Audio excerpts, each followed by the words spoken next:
নমস্কার বন্ধুরা, কেমন আছেন সবাই? আশা করি খুব ভালো আছেন। আমিও ভালো আছি।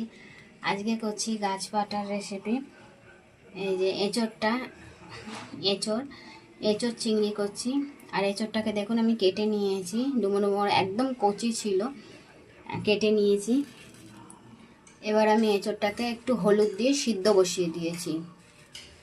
একটু সিদ্ধ করে নিলে একটু নরম হয়ে যাবে। আর হলুদ দিয়ে দিয়েছি, কষ ভাবটা চলে যাবে।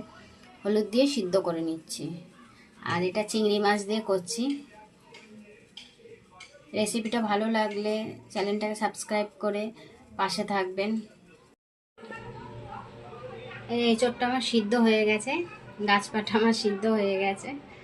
আর এই যে চিংড়ি দিয়ে করছি আজকে গাছপাটার রেসিপি, এঁচড়ের রেসিপি।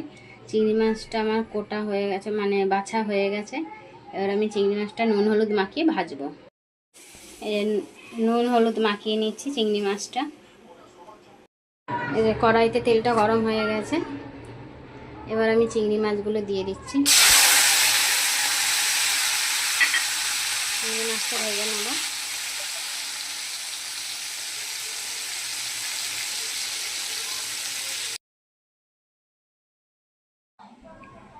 এই যে চিংড়ি দিয়ে এঁচড়, কচি এঁচড় রান্না করছি।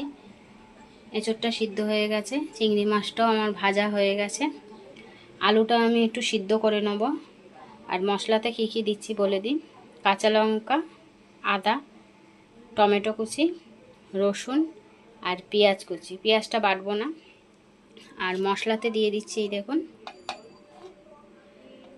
ফোড়নে গোটা জিরে, তেজপাতা, কাশ্মীরি লঙ্কা গুঁড়ো, স্বাদ অনুযায়ী চিনি, গরম মশলা, গুঁড়ো হলুদ, জিরে গুঁড়ো আর স্বাদ অনুযায়ী নুন। মশলাটা করে নিই, চলুন।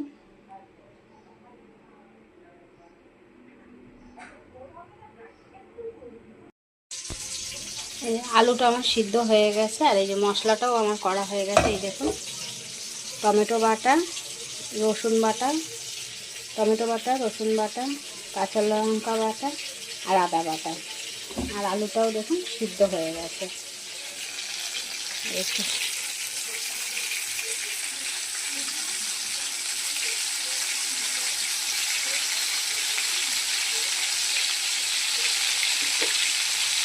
তেলটা গরমে দিয়ে দিয়েছি। এরপর আমি ফোড়ন দিয়ে দেবো।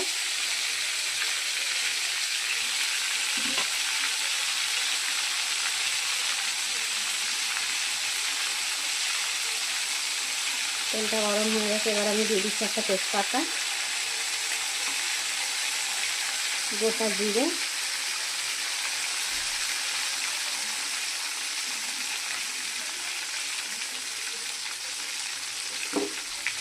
দিয়ে দিচ্ছি পেঁয়াজ কুচি। পেঁয়াজটা একটু ভাজা হলে আলুটা দেবো। পেঁয়াজটা ভাজা হচ্ছে। এবার আমি আলুগুলোকে দিয়ে দিচ্ছি। এই যে আলুগুলোকে দিয়ে দিলাম। এবার দিয়ে দিচ্ছি টমেটো কুচিটা। এই যে টমেটো কুচিটা দিয়ে দিলাম। এবার দিয়ে দেবো এই মশলাগুলো। এবার দিয়ে দিচ্ছি এই মশলাটা।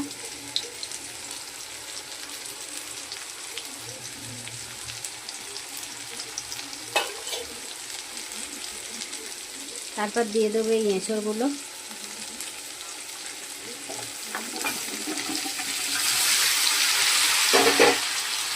এটা একটু ভাজা হবে। এবার দিয়ে দিচ্ছি মশলাগুলো। এই যে বাটা মশলাগুলো দিয়ে দিচ্ছি।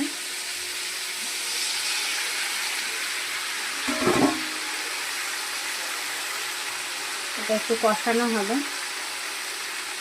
বাটা মশলাটা দিয়ে দিচ্ছি, এটা একটু কষানো হবে।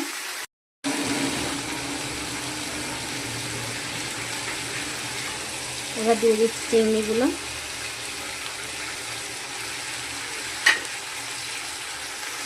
দেখুন বন্ধুরা, কত সুন্দর কালার এসছে। আর কষানো হয়ে গেছে। এবার আমি জল দিয়ে দিচ্ছি।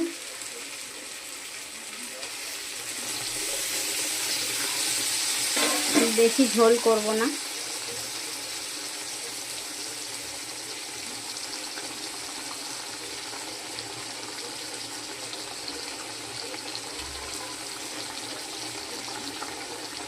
জল দিয়ে দিলাম, আর একটু জল দেবো। এই যে বন্ধুরা, আমার হয়ে গেছে আজকে গাছ পাতা দিয়ে চিংড়ি মাছের রেসিপি।